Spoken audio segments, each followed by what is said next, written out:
What up, guys? The Bench Buddies are back with my Week 3 NFL Power Rankings, and you can see here at the bottom, we got the Rams moving up 6 spots after a dominant win in Tennessee, and then the Commanders falling 7, along with the Steelers after just some games that both those teams did not show up this week. But we're going to start at the bottom here, 32 through 29. Does not change. I don't know why I put the win there for the Browns against the Ravens, so my bad on that one. That should be an L because they got smoked in this one. Got a garbage time touchdown for Dylan Gabriel. But the Browns defense running the ball, they stopped Derrick Henry under, I think it's 20 yards rushing. So they did great there, but Lamar lit them up through the air. And the Browns, no easier test as they go into Green Bay this week. Titans looked good. Cam Ward did an amazing throw, maybe the play of the week, throwing across his body to A.O. Manor to get the touchdown, but it just wasn't enough there to beat the Rams. And they get the Colts here at home in a big week for them if this team wants to compete for the AFC South this year. Panthers, ho-hum, another loss that they could have won the game. They get the Falcons at home this week, but this Bryce Young thing, we thought he found it last year in the last four, but it hasn't shown up yet this year. Then the Saints, they were in this game against the Niners, which was very surprising. Their defense has been better than what we expected, but they still can't find ways to win games. Spencer Rattler played a little better in this one, but now they have to travel all the way across the country to face Seattle. Yeah, good luck with that one. 25 through 28, you find all your other 0-2 teams here. And the Giants, Dolphins, Jets all stay the same. The Bears fall from 21 to 26 with their blowout loss. Ben Johnson just doesn't show up in this one, returning home to Detroit to face his former team. They get the Cowboys at home this week, which is a must-win game for them if this team wants to compete for a playoff spot. Because, all these 0-2 two teams, I think it's what, like a 7% chance or 12% chance to make the playoffs once you go 0-2. So maybe one of these teams that we've already shown can make the playoffs here, but it is not looking too good for them after this start. But you got the Jets. Justin Fields leaves with a concussion. Doesn't look good there. Hopefully he can play in week 3. So they get the Bucks. Dolphins, Mike McDaniel still on the hot seat. They put up 27 against the Patriots, but it's just not enough as this offense looks like it's starting to get back into rhythm here in the short week as they go face Buffalo on Thursday. Then the Giants, they had this game won with 24 seconds, I think it was left, and then Dallas did the unthinkable, one play, field goal range. Aubrey trots out there, sends it to OT, and then of course he gets the game winner. And oh yeah, you get the Chiefs this week, who's also 0-2 Sunday Night Football. So huge game there this Sunday night. 21 through 24. This is where we find some 1-1 teams. The Vikings fall to the Falcons. McCarthy's out 2 to 4 weeks there. So that's a big hit for this Vikings team, and that's why I'm dropping them 6 spots. Patriots move up 4 with their win over the Dolphins. Show that this team is going to be a decent team. Maybe I could have left the Raiders above the Patriots here because the Raiders did beat the Patriots, but the way that the Raiders lost to the Chargers here, it was very discouraging, and the Patriots have put up points in both games as they traveled to Denver. Jaguars had that game won. Unfortunately, they just couldn't get it done and moved to 2-0. Texans this week in a big game. The Texans are 0-2. Jaguars are 1-1 right now. And we have the Colts, like I said earlier or later in the video, winning this division at 2-0, 2-0 already. So it's a big week here for the AFC South. And then you get the Raiders that I mentioned, just didn't show up in this one. Brock Bowers clearly looked injured in this one. He was not his normal self. So that is something to monitor here moving forward. 17 through 20. And like I said, we got those Colts at 17. Win against the Broncos because, well, it's the Colts, and somehow, some way, they find ways to win with the first kick getting called back because, well, there's interference with the center.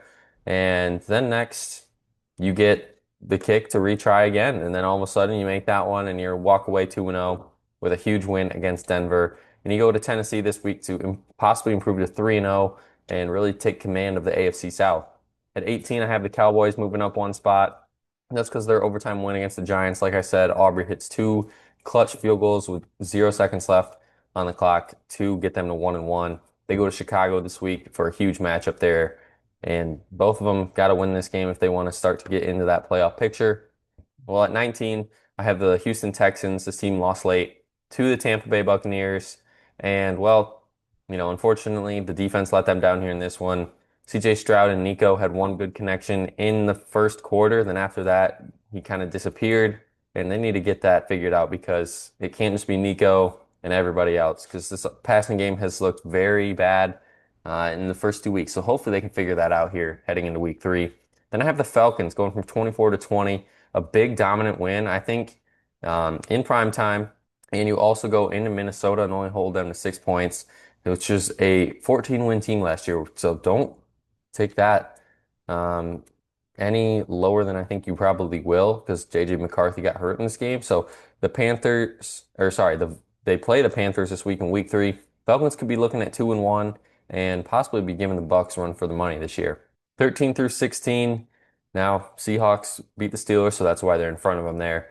Commanders lose to the Packers. Like I said, Broncos lose to the Colts. But the thing I'm taking away from all these teams is that in any, or at least the teams that lost, their offense still showed up in this one. Steelers spotted a free seven because of Caleb Johnson's blunder on special teams in the kickoff. So they were kind of behind the eight ball all day. Broncos, like I said, had that game won, and if not for the penalty, they won that game. Commanders just offense looked awful for the first 3 quarters, then garbage time touchdowns late to really get them back in. And Jaden Daniels has a knee sprain, so his status against the Raiders this week is up in the air. But I think the positive encouragement is that Seahawks team looked very good on the road in Pittsburgh. Sam Darnold played a lot better, and they got an easier schedule here these next 3 weeks. So maybe the Seahawks team can rip off a few wins here. 9 through 12, and I'm moving the Chiefs out of the top 10 for the first time, and it feels like ever in my power rankings, dating back to 2, 3 years ago.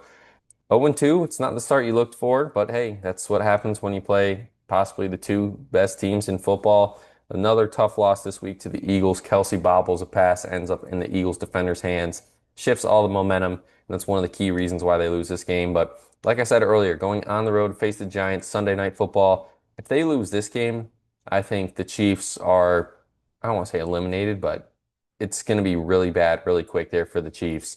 Lions move up to 11 with their dominant win against the Bears. Not 2-0, so I couldn't put them in the top 10, but they are that first team out because, well, you get the Ravens this week. If they can go into Baltimore, win that game, yeah, they're in my top 10 for sure. And speaking of the top 10, we're going to start at 10 with the Cincinnati Bengals, and that's because they win. They're 2-0. Why didn't they move up some? Well, because Joe Burrow's done. He's pretty much done for the whole year. Middle of December, they can hopefully be around 500 and maybe get him back and lead them to the promised land. But going on the road this week to Minnesota, it's going to be a backup quarterback fest. It's going to be Carson Wentz versus Jake Browning. And, Jake Browning didn't look too bad in this one, led them to a late win. He kind of provided that spark on offense really for this team because Burrow and company, they couldn't really get anything moving. But Browning came in and kind of lit up the Jaguars for a little bit. I know he threw 3 picks, but he kept them on their toes, and they somehow found a way to win this game. Cardinals at 9. I think they're kind of the team that's flying under the radar, no pun intended there, at 2-0. They get the Niners this week in San Francisco. No Brock Purdy. Maybe they can steal a win there, and this Cardinals team is going to be looking like that they might be legit this year if they can steal that win in San Francisco. But give this defense their flowers. This defense is playing a lot better than expected through these 2 games. And if that continues this week, the Cardinals might be a top 5 team. And 8 through 5, some more 2-0 teams here. You get the Niners jumping in the top 10, the Rams jumping into the top 10 as well, with 2 dominant victories here over their opponents. Rams go to Philly this week in a huge game. Niners, like I said, a huge game at home against those Cardinals. Hopefully the Niners can get Brock Purdy sooner rather than later. I think he's already out for this week, so hopefully he can return week 4. But same with Kittle, already on the IR. Hopefully this Niners team doesn't get any more banged up than they already are. And then jumping to 6, we got Chris Godwin and the Bucks. Hopefully coming back maybe week 3, week 4. They're targeting week 5, but you never know these days how he's feeling. But it was a good win there in Houston for those Buccaneers. A late drive from Baker Mayfield, doing it all with his legs. Probably gonna have a few bruises waking up this morning on Tuesday. But hey, a win is a win, and every win counts this early in the season. You welcome the Jets to town, possibly without Justin Fields. I like your chances if you're Tampa this week. Then the Chargers stay at 5 with their win over the Raiders, excuse me. It was not a really dominant win, but it was at the same time. The offense didn't really have to do too much for this one. I don't want to say they got stifled a little bit, but Herbert had a beautiful rainbow throw in the end zone to score a touchdown. The defense played well, allowing the Raiders only 3 field goals, and they get a tough challenge this week against a tough Broncos team. Then 1 through 4 stays the same. I don't think we have any surprises here. Eagles, Bills, Packers, Ravens, all winning. Obviously, the Eagles with the closest margin of victory going into Arrowhead and still beating the Chiefs like they were last year in the Super Bowl. Like I said, though, it's a tough week there for those Eagles as they get the Chiefs, maybe a letdown spot against the Rams at home. But hey, it's going to be another rematch there for those Eagles that they look to prove people wrong. They are still the best team in the NFL. Bills run wild against the Jets. Josh Allen doesn't really have to do much in this one throwing ball, just depending on James Cook and company to get it done. Then the Packers defense stifles the Commanders. This Packers defense through the first three quarters is averaging 4.5 points through the first three quarters. Yeah, they allowed the Lions to get six. They allowed the Commanders to get three. And everything after that is all garbage time stuff in the fourth when this Packers team was ahead. And I kind of expect the same result here against the Browns, who have been struggling to not just throw the ball, but really the whole offense as a whole. Then the Ravens at four just beat those Browns, as you can see there. Dominant win. King Henry didn't really do much. Lamar did it all in this one. And he's going to have to do it all with the help of King Henry this week if they're going to beat that high-flying Lions team. That's going to be it for my power rankings this week. Check back next week to see where your team ranks. Till then, we're out.